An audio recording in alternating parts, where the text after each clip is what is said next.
नमस्कार, मेरा नाम शैलजा पांडे है और मैंने CSE 2020 में रैंक 61 सिक्योर की है।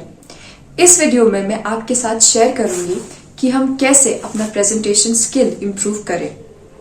जब मैंने CSE 2018 लिखा था तब मेरी रैंक 266 थी। CSE 2020 में मेरी रैंक 61 इम्प्रूव हो गई। इसमें एक बहुत बड़ा रोल मेरा प्रेजेंटेशन स्किल्स इम्प्रूव करने में था। शुरू करने से पहले मैं एक कोट आपके साथ शेयर करूंगी। Whatever the human mind can conceive, it can achieve। कई बार हमको सिखाया जाता है कि हमारी हैंडराइटिंग बस 10 to 12 इयर्स तक ही इम्प्रूव हो सकती है, कि जैसे हम बड़े होते हैं अगर हम अनटाइडी लिखते हैं तो हम वैसा ही लिखेंगे। लेकिन मैं आपको बताती हूँ कि हम अपना प्रेजेंटेशन स्किल किसी भी एज में कॉन्शियस तरीके से इम्प्रूव कर सकते हैं। तो चलिए शुरू करते हैं। The first part is your handwriting। उसमें सबसे पहले तो ये इम्पोर्टेंट है कि आप कॉन्शियसली लिखना शुरू करें। जब मैं अपने फर्स्ट अटेम्प्ट पे नोट्स बनाती थी तो मैं बहुत जल्दी और बहुत अनटाइडी तरीके से लिखती थी, बट इस बार जब मैंने दोबारा से नोट्स बनाए तो मैंने बहुत ही सोच के, टाइम देके, ढंग से नोट्स बनाना शुरू किया। 2 to 3 months बहुत कॉन्शियस तरीके से मैंने साफ लिखा ताकि एक्स्ट्रा टाइम ना दिए बिना भी मैं अपनी हैंडराइटिंग इम्प्रूव कर सकूं।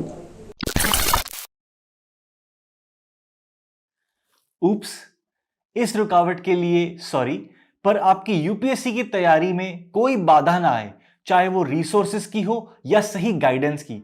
इसके लिए पिछले 5 साल से sleepy classes quality content provide कर रहा है अफोर्डेबल प्राइसेस पे।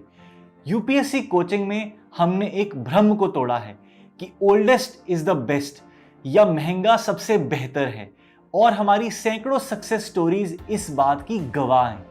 तो आइए अपनी यूपीएससी की जर्नी शुरू कीजिए हमारे साथ। जुड़िए हमारे यूट्यूब चैनल पे और एनरोल कीजिए यूपीएससी 2022 और 23 के कोर्सेज के लिए हमारी ऐप पर। धन्यवाद। इसके सिवाय कुछ लोग 3 लाइनर नोटबुक्स जो कि हम यूकेजी में यूज करते थे उनको लेके भी अपने लेटर्स का कर्वेचर इम्प्रूव करते हैं। राइटिंग में एक बहुत इंपॉर्टेंट पार्ट है कि आप एक ऑप्टिमम साइज भी डिसाइड करें। अगर हम बहुत बड़ा लिखेंगे तो स्पेस छोटा पड़ता है, क्योंकि हमको 10 मार्कर के लिए ऑलमोस्ट 2 पेजेस और 15 मार्कर के लिए 3 पेजेस ही मिलते हैं। इसलिए ये इम्पोर्टेंट है कि आप अपनी एक ऑप्टिमम हैंडराइटिंग चूज करें। अगर आप बहुत छोटा लिखेंगे तो एग्जामिनर, जो कि कई बार काफी एजेड होते हैं, उनको भी वो समझने में प्रॉब्लम हो सकती है। तो आप एक सही साइज जरूर डिसाइड करें। इसके सिवाय आप ऐसे भी कर सकते हैं कि कुछ चीजें ब्लॉक लेटर्स में लिख सकते हैं, जैसे कोई कैप्शन, बड़े भारत बड़े भारत। इससे विजिबिलिटी और इम्प्रूव होगी। हैंडराइटिंग के बाद स्पेसिंग भी बहुत इंपॉर्टेंट है, इसलिए आप अपने पेज में इंट्रोडक्शन जब लिखते हैं उसके बाद थोड़ा स्पेस छोड़िए। फिर जब आप हेडिंग लिखते हैं फिर थोड़ी सी स्पेस छोड़िए। हर एक पॉइंट के बाद आप फिर से थोड़ी स्पेस छोड़िए और कंक्लूजन से पहले भी आप थोड़ी सी स्पेस छोड़ के ही कंक्लूजन लिखें। इससे आपका आंसर का विजिबिलिटी बहुत इम्प्रूव होगा।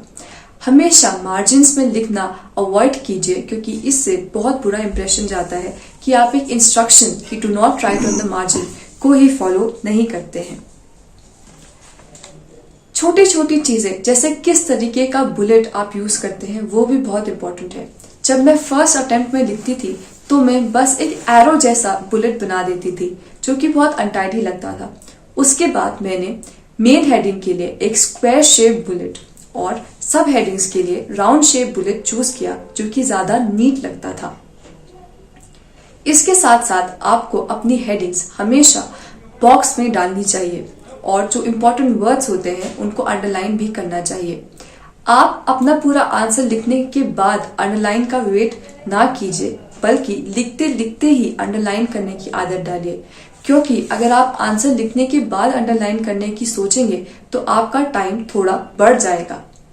आपको सब कुछ अंडरलाइन करने की जरूरत नहीं है। अगर आपने एक पेज में 4-5 चीजें भी अंडरलाइन की हैं तो उससे भी एक इंप्रेशन अच्छा जाता है।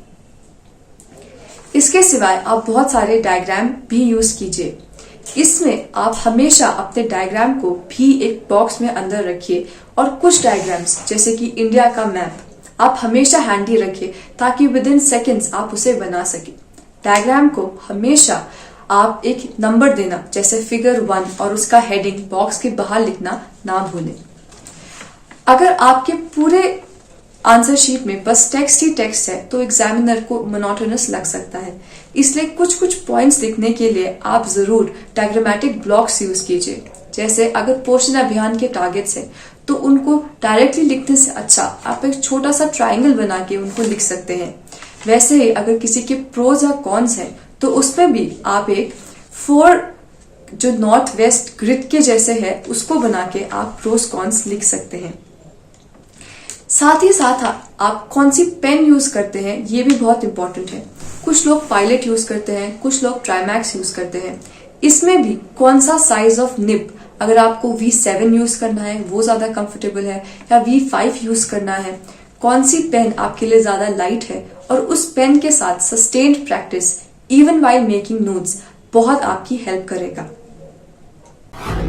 DKT UPSC CSC, अगर आप केवल सिविल सर्विस परीक्षा के प्रीलिम्स, मेंस और इंटरव्यू के वीडियो देखना चाहते हैं तो सब्सक्राइब करें DKT UPSC CSC चैनल। यहाँ आपको टॉपर्स के वीडियो रैंक के हिसाब से अरेंज मिलेंगे।